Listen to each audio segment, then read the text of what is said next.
नमस्कार दोस्तों, नमस्कार स्टूडेंट्स। धातुक्रम भाग संख्या 2 आज स्टार्ट कर रहे हैं। इससे पहले आपने धातुक्रम के पद पढ़े थे, उसमें जो आपका पहला पद था वो हम लोग पढ़ चुके थे, चूर्णीकरण। चूर्णीकरण। फिर दूसरा पद पढ़ चुके थे, सांद्रण। अब तीसरे पद की बात करते हैं, ऑक्साइड में परिवर्तन और अपचयन। जो तीसरा और चौथा पद है उसको हम बोलते हैं निष्कर्षण। देखिए, तो अगला टॉपिक इसमें तीसरा स्टार्ट हो रहा है, निष्कर्षण, एक्सट्रैक्शन। निष्कर्षण। निष्कर्षण से हमारा क्या अभिप्राय है? इसमें दो बातें आती है। इसमें पहला पद होगा ऑक्साइड में परिवर्तन, ऑक्साइड में परिवर्तन, और दूसरा पद होगा अपचयन। दूसरा पद क्या होगा? अपचयन। मतलब हमने 5 स्टेप पढ़े थे, चूर्णीकरण, सांद्रण, वर्जन और निस्तापन, वो इसमें ऑक्साइड में, अपचयन और उसके बाद शुद्धिकरण। लेकिन ऑक्साइड और अपचयन को या ऑक्सीकरण और अपचयन को हम किस में लेते हैं? निष्कर्षण में। तो परिभाषा पूछ सकता है आपसे, निष्कर्षण किसे कहते हैं? तो आप कहोगे सांद्रित अयस्क से, सांद्रित अयस्क से क्या करना? अपरिशोधित धातु प्राप्त करना या अशुद्धिकृत धातु प्राप्त करना। सांद्रित अयस्क से, सांद्रण के पश्चात जो अयस्क मिलता है उसको क्या कहते हैं आप? सांद्रित अयस्क। सांद्रित अयस्क। और सांद्रित अयस्क से आप क्या प्राप्त करना चाहते हैं? इससे प्राप्त करते हैं अपरिशोधित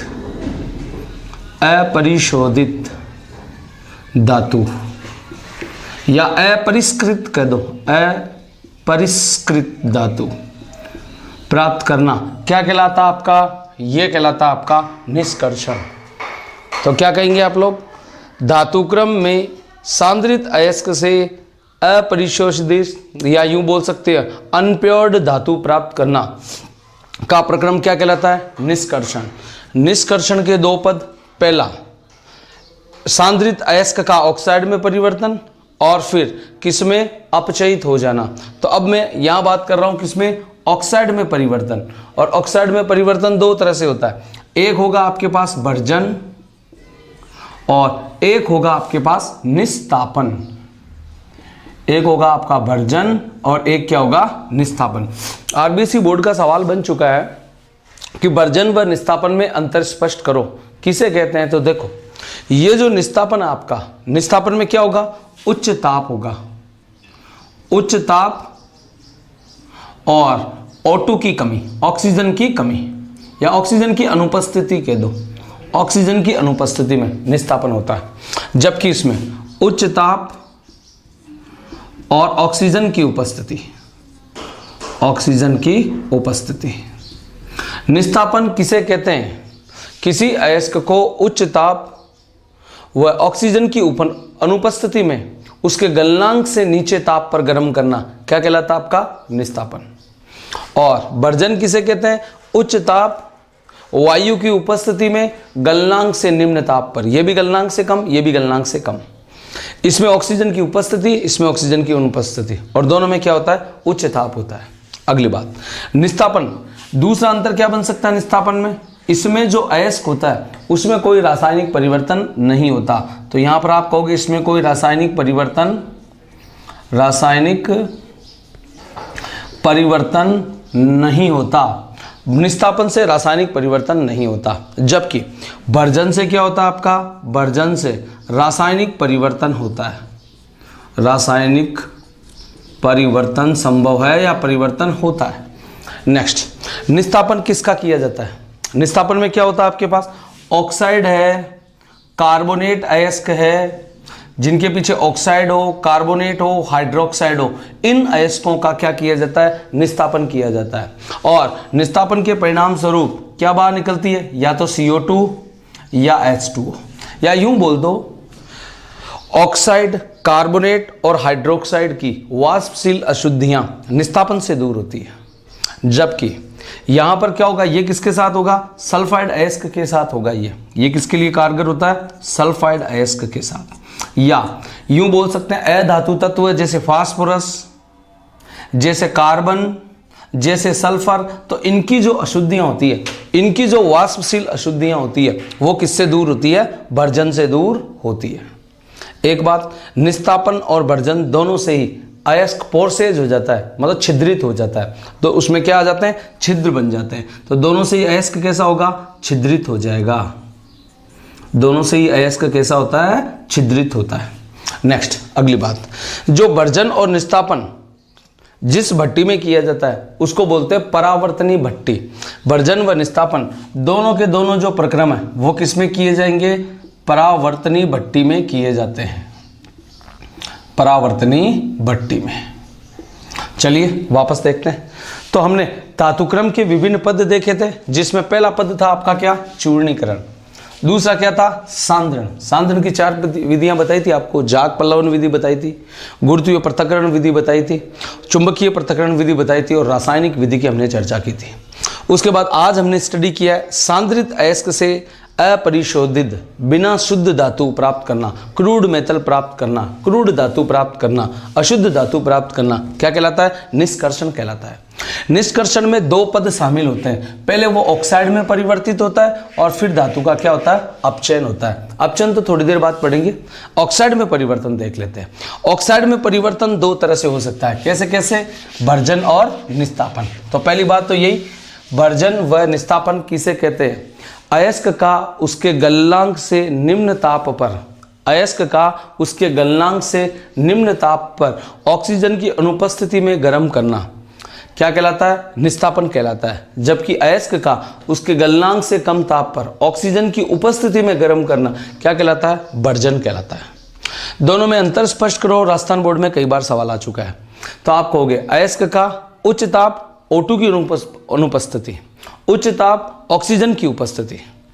निस्तापन में कोई रासायनिक परिवर्तन नहीं होता, जबकि भर्जन से रासायनिक परिवर्तन होता है।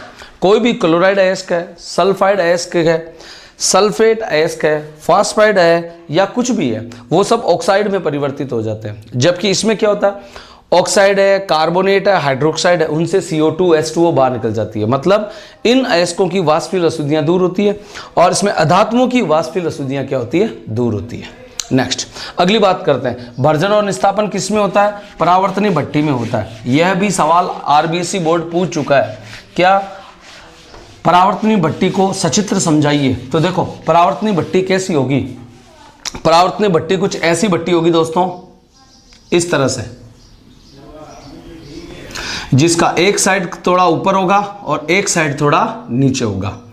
इस भाग की ओर यहां पर चिमनी होती है, इसमें इस भाग की ओर क्या होगी, यहां पर ये चिमनी है, ये होती है इसकी चिमनी। और ये देखिए आप, ये अस आकार की या कर्व्ड शेप या मेहराबदार छत है इसकी, मेहराबदार छत रखी जाती है। क्यों, यहां पर इसमें होगा चूल्हा, और चूल्हे में एक साइड यहां पर जलता है इसका ईंधन। तो जिस साइड ईंधन जलता है उस साइड इसका भाग ऊंचा होता है। और ऊंचा होने का कारण यही है कि जैसे ये इस तरह से नत तल रखा जाता है, इसका नत तल रखने से जहां ताप गिरता है तो ताप और पानी की ऊष्मा की आदत है, वो कहां से, उच्च भाग से निम्न भाग की तरफ जाते हैं। तो देखो अगर इस पट्टी का ढाल लिया जाए तो यूं ढाल रहेगा, तो ऊष्मा जो है कहां से कहां जाएगी, ऊपरी भाग से नीचे भाग की तरफ। इसी कारण यहाँ का टेम्परेचर, यहाँ का टेम्परेचर और यहाँ का टेम्परेचर कैसा रहेगा, बराबर रहेगा। इसको बोलते हैं समतापी अवस्था, इसको बोलते हैं समतापी अवस्था। तो परावर्तनी भट्टी की छत मेहराबदार रखी जाती है, क्यों, ताकि भट्टी का तापक्रम कैसा बना रहे, समान बना रहे। एक तरफ इसमें ईंधन जलता है और दूसरी तरफ इसमें से धुआं चिमनी से बाहर चला जाता है। याद रखें इसमें ऑक्सीजन के एंट्रेंस के लिए यहाँ पर छेद होंगे। तो जब भर्जन होगा तो ये सभी छेद कैसे होंगे, खुले हुए होंगे। जबकि निस्तापन के समय ये छेद, क्योंकि निस्तापन क्या होता है, ऑक्सीजन की अनुपस्थिति में, तो उस समय ये छिद्र क्या रहेंगे, बंद रहेंगे। ये इसमें दोनों में डिफरेंस भी है और समानता भी है। भर्जन व निस्तापन परावर्तनी भट्टी में होता है। भर्जन के समय इसके जो छिद्र होते हैं वो खुले होते हैं, निस्तापन के समय ये बंद होते हैं। परावर्तनी भट्टी क्या है? परावर्तनी भट्टी एक क्या होती है, यूं कह सकते हैं आप कि ढलवे लोहे की बनी हुई एक भट्टी है, ढलवे लोहे से निर्मित एक भट्टी है, जिसमें क्या होगा आपके पास, एक तरफ या यूं बोल दो इसको छत मेहराबदार होती है, जिस तरफ ईंधन जलता है उस तरफ का भाग ऊंचा होता है, दूसरी ओर का भाग नीचा होता है, ताकि भट्टी का तापक्रम कैसा बना रहे, समान बना रहे। ये हो गया आपका ऑक्साइड में परिवर्तन, जिसमें हमने क्या क्या पढ़ा, वर्जन पढ़ लिया और क्या पढ़ लिया, निस्तापन पढ़ लिया। नेक्स्ट अगली बात करते हैं अपचयन की, चौथा। तो निष्कर्षण में नेक्स्ट टॉपिक क्या आपका, निष्कर्षण में नेक्स्ट टॉपिक है दोस्तों,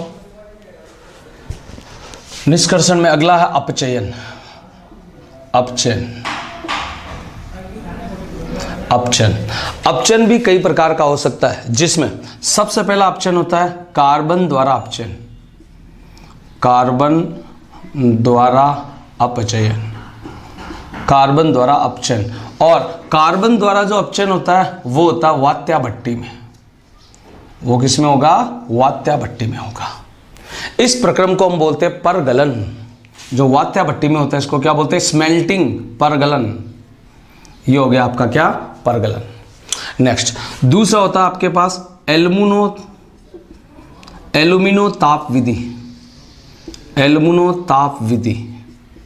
दूसरा होगा क्या, एल्यूमिनो ताप विधि, एल्यूमिनो थर्माइट प्रक्रम। नेक्स्ट तीसरा होगा आपके पास स्वतः अपचयन, स्वतः अपचयन, स्वतः अपचयन। चौथा होता है आपके पास इलेक्ट्रो रिडक्शन, वैद्युत अपघटनी अपचयन, वैद्युत अपघटनी अपचयन, वैद्युत अपघटनी अपचयन।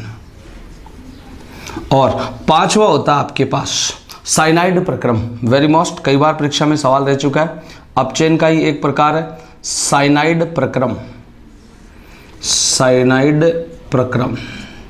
सोने और चांदी के लिए किया जाता है, विशेष प्रक्रम है, वेरी मोस्ट। कार्बन द्वारा अपचयन हम सबसे पहले देखते हैं। तो अपचयन के जो प्रकार है आपकी किताबों में वो 4 प्रकार दे रखे हैं, जबकि जो निचालन की विधि है उसमें दे रखा है साइनाइड प्रक्रम। वास्तव में साइनाइड प्रक्रम किसका भाग है, अपचयन का भाग है। तो देखो कार्बन द्वारा अपचयन किसमें होता है, वात्या भट्टी में। तो अब हमें यह जानना चाहिए कि वात्या भट्टी की संरचना कैसी होगी। तो देखो वात्या भट्टी जो होगी आपके पास इस प्रकार की संरचना होगी, वात्या भट्टी इस तरह से,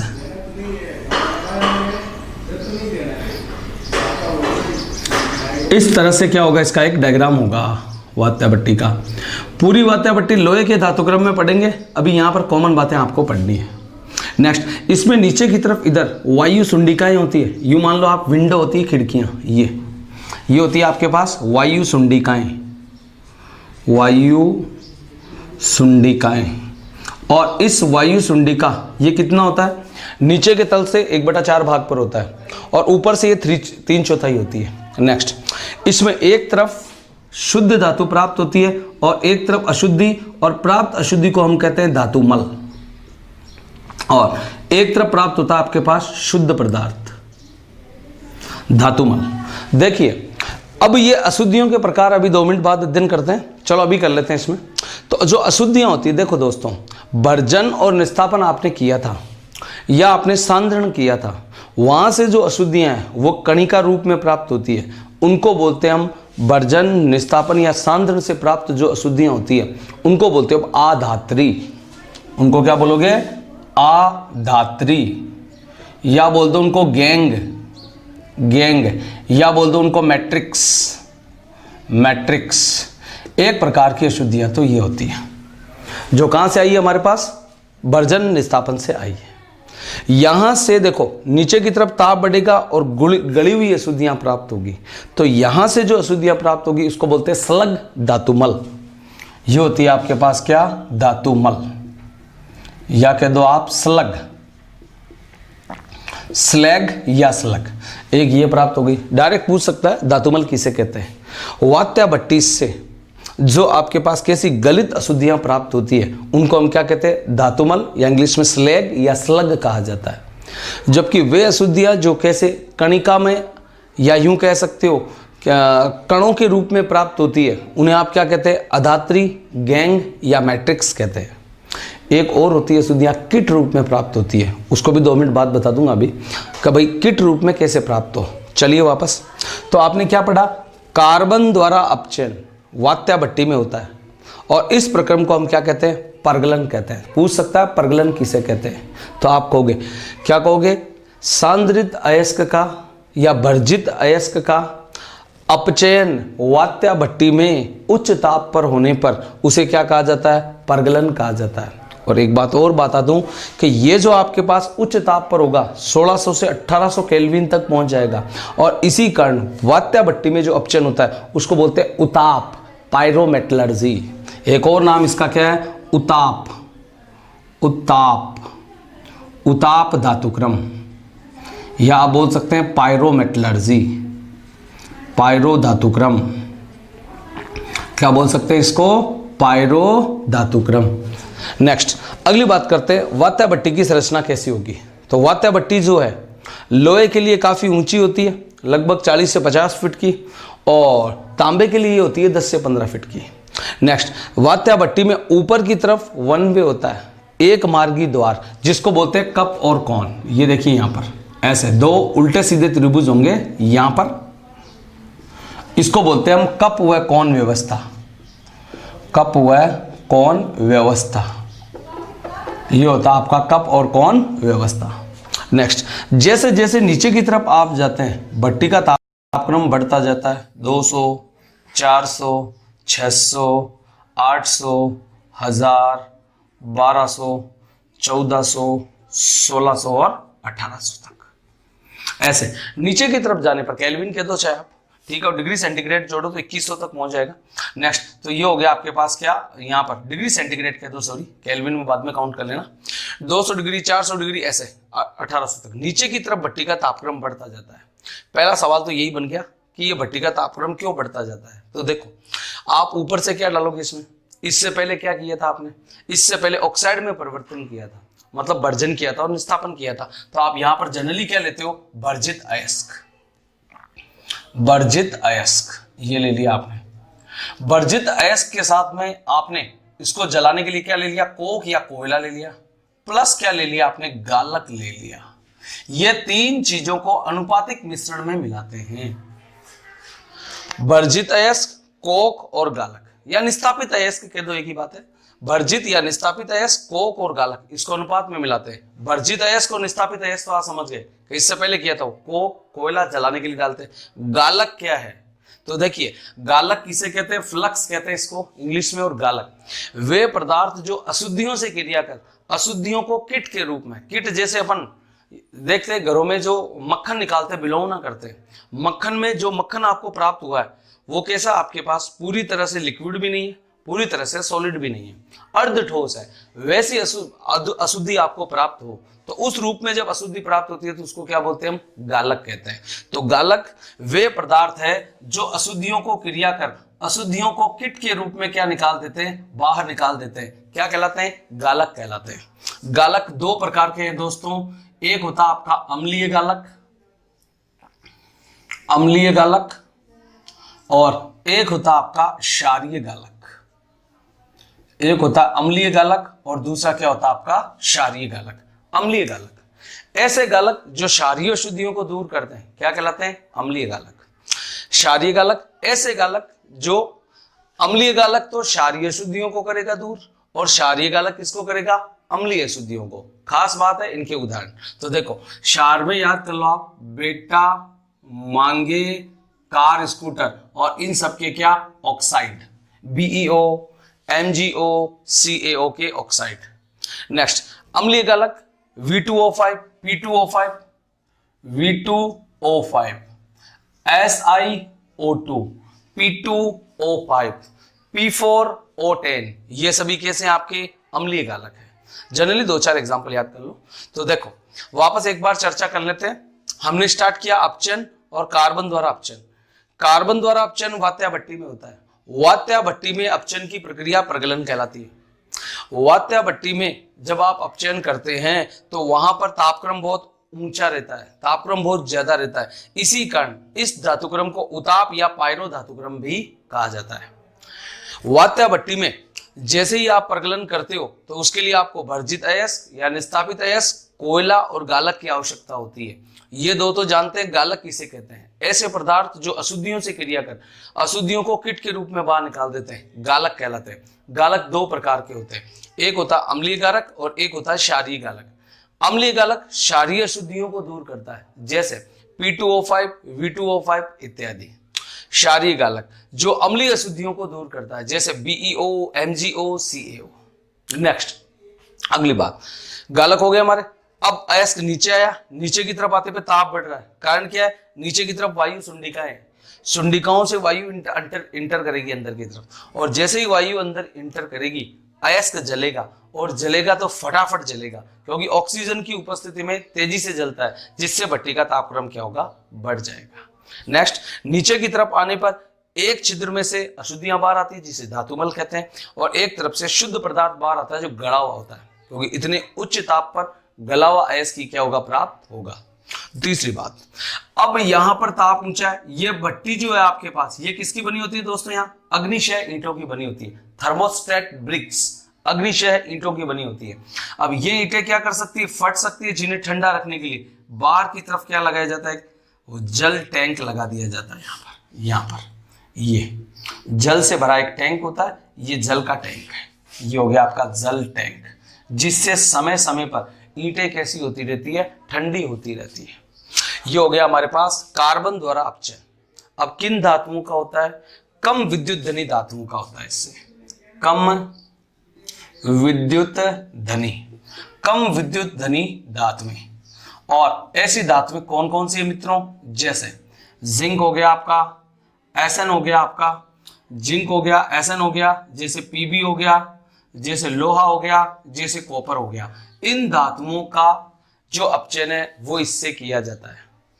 ध्यान रखें, कभी कभी सवाल ये भी आता है, कार्बन तथा कार्बन मोनोऑक्साइड, तो ध्यान दो, कार्बन व कार्बन मोनोऑक्साइड दोनों का अपचयन किससे किया जाता है? वात्या भट्टी से किया जाता है। उच्च ताप पर होगा तो कार्बन से, और निम्न ताप होगा तो कार्बन मोनोऑक्साइड से। एलिंगम के ग्राफ में इसको पढ़ेंगे। अभी केवल इतना ध्यान रख लो कि यहां पर जो 893 केल्विन के आसपास है, 893 कह दो, ठीक है, लगभग 893 जो केल्विन ताप होता है उससे कम पर 893, या यूं मान लो ये यहां से 900 से 800 के बीच में, यहां पर इससे निम्न ताप पर तो कार्बन मोनोऑक्साइड अच्छा अपचायक माना जाता है, और इससे उच्च ताप पर कार्बन अच्छा माना जाता है। बोर्ड का क्वेश्चन रह चुका है। 693 केल्विन पर कौन सा अपचायक बढ़िया है? 693 900 से तो कम ही है, इसका मतलब कौन अच्छा है उसके लिए? कार्बन मोनोऑक्साइड अच्छा अपचायक है।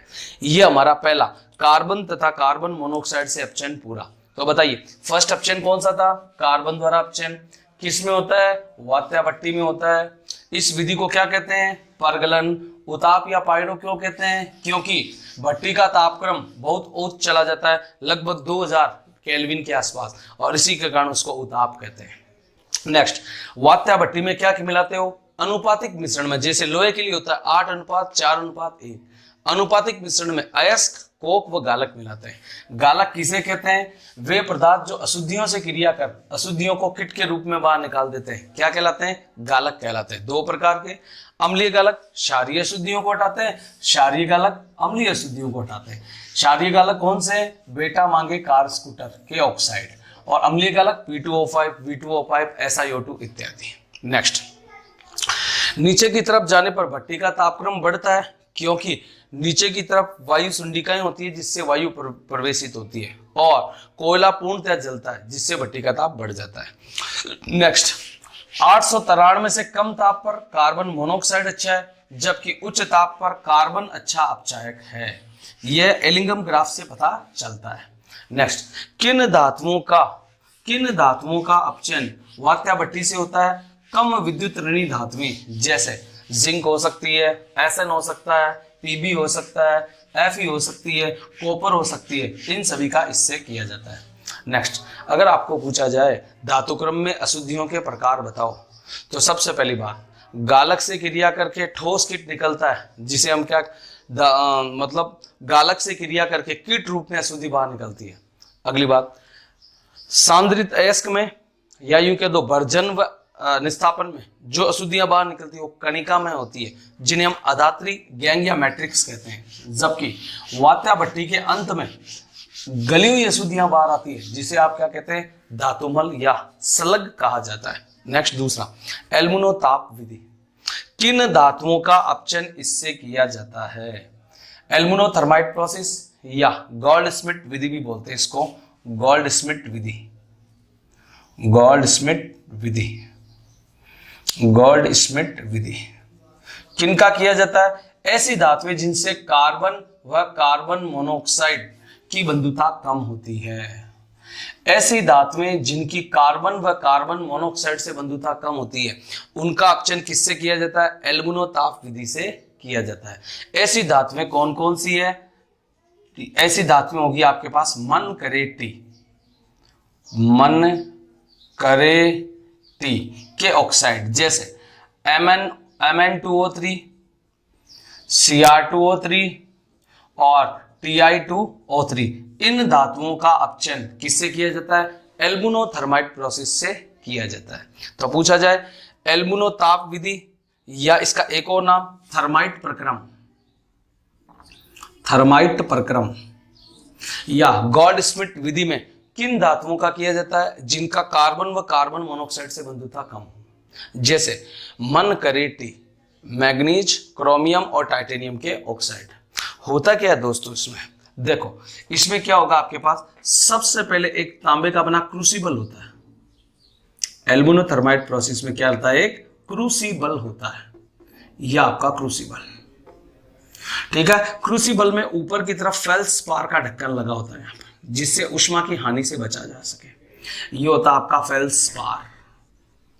नेक्स्ट, अंदर की तरफ क्या होगा दोस्तों? इनमें से कोई एक ऑक्साइड ले लो, नाम से ही पता चल रहा है एल्मुनोताप विधि। एल्युमिनियम को इनके इन धातुओं के ऑक्साइड को एल्युमिनियम के साथ रखना है, जिससे इसका मिश्रण बन जाएगा। तो देखो यहां होगा आपके पास Mn2O3 प्लस एल्युमिनियम का मिश्रण बन गया, और इसी मिश्रण को बोला जाता है थर्माइट मिश्रण। क्या बोला जाता है इसको? थर्माइट मिश्रण। इन धातुओं का मिश्रण होगा, उसको आप क्या बोलोगे? थर्माइट मिश्रण। अब इस मिश्रण को जलाना है, वो भी धीरे धीरे, जैसे पटाखे की बत्ती होती है, सीधा जला दिया तो वहीं विस्फोट होगा, बत्ती से वो धीरे धीरे जलता है। तो ऐसे ही इसमें भी आपको एक ज्वलनकारी पदार्थ रखना पड़ेगा, ठीक है। और ज्वलनकारी पदार्थ की एक पोटली बांध दो आप, वो होगा barium, BaO2, barium oxide. Barium यहां पर पढ़ो, बेरियम ऑक्साइड कह दो आप, BaO2,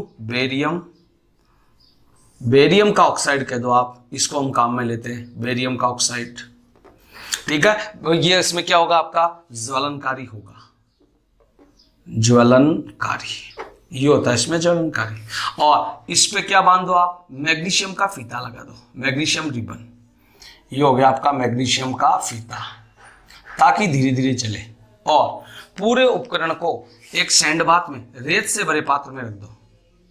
मिट्टी क्या होती है? धीरे धीरे गर्म होती है और धीरे धीरे ही ठंडी होती है। ये बालू है, यहाँ पर बालू रेत, इसका कारण है ये फटाक से गर्म हो सके। अब क्या होगा? जैसे मैग्नीशियम के फीते को जलाओगे, यहां पर आपके पास क्या होगा? मैग्नीशियम के फीते को जलाने पर, मैग्नीशियम के फीते को जलाने पर पहले ज्वलनकारी पदार्थ जलेगा। ज्वलनकारी पदार्थ के जलने से ये जो आपका थर्माइट मिश्रण जलेगा, थर्माइट मिश्रण जलेगा, ये गर्म होगा, जिससे मिट्टी भी गर्म होगी, और गर्म होकर इसका ताप 3400 डिग्री सेंटीग्रेड तक पहुंच जाएगा। इस ताप पर ये जो अयस्क है इससे क्रिया करेगा, ये Mn2O3 प्लस एल्युमिनियम, और इससे क्या होगा? एल्युमिनियम अपना ऑक्साइड बना देगा, Al2O3 प्लस मैग्नीज धातु आपकी पृथक हो जाएगी। इस तरह से ये आपका क्या हो गया? मैग्नीज पृथक हो गया। ऐसे ही क्रोमियम पृथक हो जाएगा, ऐसे ही टाइटेनियम पृथक हो जाएगा, ठीक है। इसी को बोलते हैं हम एल्मुनोताप विधि या एल्मुनोथर्माइट प्रक्रम या गोल्डस्मिट की विधि। सुन लीजिए दोबारा, होगा क्या इसमें? ऐसी धातुएं जिनका कार्बन व कार्बन मोनोऑक्साइड के साथ बंधुता कम होती है, जैसे मन करे टी के ऑक्साइड का अपचन एल्मुनोथर्माइट विधि से या गोल्डस्मिट की विधि से किया जाता है। क्या होता है इसमें?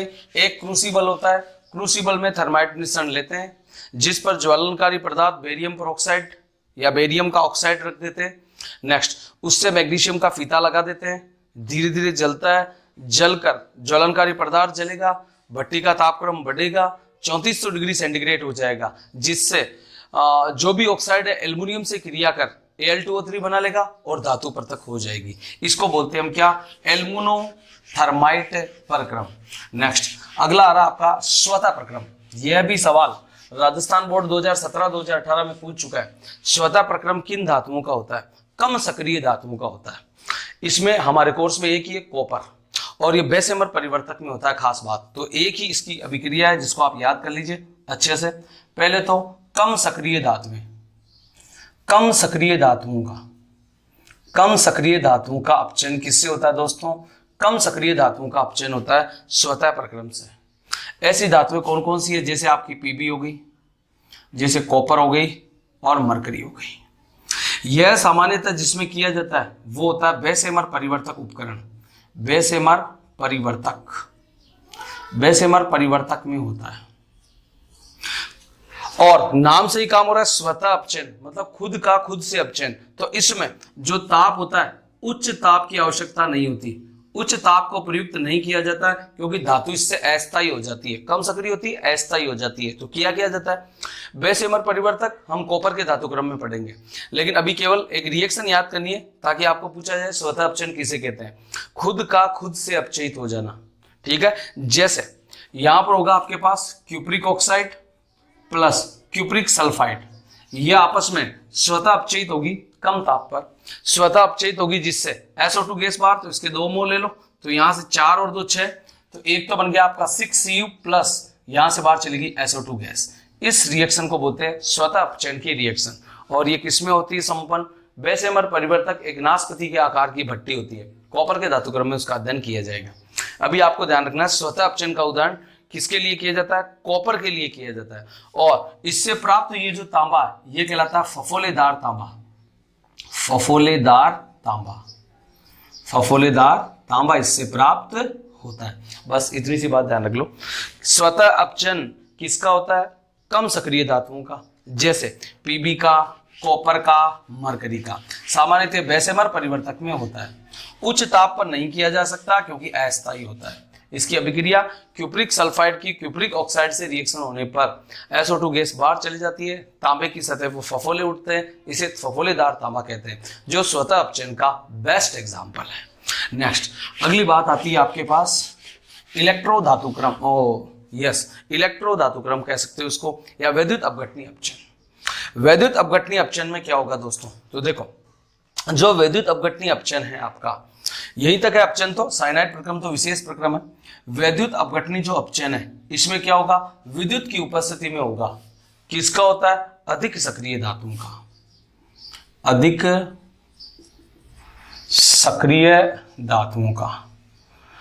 सक्रिय धातुओं का क्या होता है आपका, वैद्युत अपघटनीय विधि से होता है, जिसमें अधिक सक्रिय धातुएं जैसे सोडियम हो गया, पोटेशियम हो गया, कैल्शियम हो गया, एल्युमिनियम हो गया, इत्यादि धातुओं का अपचयन किससे होता है, विद्युत अपघटनीय विधि से होता है।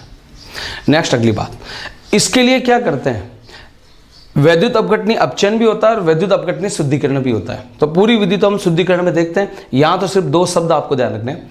अधिक सक्रिय धातुओं का होता है सोडियम, पोटेशियम, कैल्शियम, यूं बोल दो क्षार धातु और क्षारीय मृदा धातु जनरली। नेक्स्ट, इसके लिए क्या करते हैं हम, जब विद्युत धारा प्रवाहित करते हैं तो एक होता आपका एनोड और एक होता आपका कैथोड। तो हमेशा ध्यान रखना है, जो आपका शुद्ध पदार्थ होगा वो तो जमा होगा शुद्ध पदार्थ तो जमा होने वाला किस पर, कैथोड पर, और जो अशुद्धियां जमा होने वाली है, अशुद्धि जमा होने वाली है वो किस पर जमा होने वाली है, एनोड पर अशुद्धि जमा होने वाली है। शुद्धिकरण में इसको पूरी डिटेल देखेंगे, लगभग यही है, सेम ही। नेक्स्ट, अगला आता है साइनाइड प्रक्रम। तो साइनाइड प्रक्रम क्या होता है, देखो साइनाइड प्रक्रम किसके लिए होता है, सोने और चांदी के लिए काम में लेते हैं। एक सोना और एक क्या कह सकते हो आप, चांदी, सिल्वर के लिए और गोल्ड के लिए काम में लिया जाता है। इस विधि को मेक ऑर्थर साइनाइड प्रक्रम कहते हैं, पूरा नाम इसका मेक ऑर्थर साइनाइड प्रक्रम, मैक ऑर्थर साइनाइड प्रक्रम कहा जाता है इसको। ठीक है, मैक ऑर्थर फॉरेस्ट साइनाइड प्रक्रम या मैक ऑर्थर साइनाइड प्रोसेस कह दो आप। नेक्स्ट होता क्या है इसमें, यह भी राजस्थान बोर्ड और सीबीएसई बोर्ड दोनों में पूछा जा चुका है। क्या किया जाता है इसमें, इसमें सबसे पहले धातु का अयस्क ले लेते हैं और अयस्क लेकर क्या करते हैं, उसको NaCN से क्रिया कराते हैं। NaCN से क्रिया कराकर संकुल प्राप्त करते हैं। उस संकुल को जिंक धातु से क्रिया कराते हैं। जिंक धातु से क्रिया होने के पश्चात क्या होगा, जिंक धातु कम सक्रिय धातु को क्या कर देगी, विस्थापित कर देगी, और इसी कारण इसको अपचयन बोला है। ठीक है, विस्थापित कर देगी, जिससे संकुल तो बन जाएगा जिंक धातु का और सोना और चांदी आपको प्राप्त होगा। जैसे देखो, सबसे पहले मैं लेता हूं सिल्वर की बात। इसका प्रमुख अयस्क होता है Ag2S, सिल्वर ग्लांस। इसकी क्रिया मैंने 4NaCN से कर दी। NaCN से क्रिया कराते हैं और संकुल बनाते हैं। तो संकुल में हमेशा केंद्रीय धातु किसकी होती है, डी ब्लॉक की होती है। तो देखो धनायन जो है वो बाहर निकल जाएगा। तो पहले तो Na2S बाहर चला गया, 2 Na और 1 सल्फर, तो माइनस हो गया आपका Na2S। ठीक है, पीछे क्या बच गया दोस्तों, 2 Na, तो ये हो गया आपका Na। जो संकुल होता है, संकुल का केंद्रीय धातु हो गया डी ब्लॉक, तो Ag, और उसके साथ कौन जुड़ गया आपका Cn। अब इसको बैलेंस कर दो, यहां लगा दो 2, यहां लगा दो 2, देखो बैलेंस हो गया। Na कितने हो गए 2, Na ये हो गए 2 और 2 4। Ag कितने हो गए 2, Ag कितने हो गए 2, Cn कितने हो गए 4, तो यहां पर 2 × 2 4। यह आपका एक संकुल प्राप्त हो गया। उपर्युक्त जो संकुल प्राप्त हुआ है, उपर्युक्त संकुल की क्रिया आप किससे करा दो, उपर्युक्त संकुल की क्रिया आप किससे करा दीजिए, जिंक धातु से करा दीजिए। जिंक धातु हम विद्युत रासायनिक श्रेणी, इलेक्ट्रोकेमिस्ट्री जो तीसरा पार्ट है उसमें पढ़ेंगे। ठीक है, सक्रियता श्रेणी, उस सक्रियता श्रेणी में जिंक धातु Ag धातु से क्या होती है, अधिक सक्रिय होती है, इसलिए यह धातु इसको विस्थापित कर देगी। और जैसे ही विस्थापित करेगी, देखो क्या बन जाएगा, यहाँ बन गया Na2, यहाँ बन गया Zn, और ये हो गया आपका Cn का 4, और ये आपकी चांदी का हो गई बार। तो देख लीजिए, आपने चांदी के अयस्क से क्या प्राप्त कर लिया, चांदी प्राप्त कर ली, और इसी विधि को बोलते हैं आप मैक ऑर्थर साइनाइड प्रक्रम।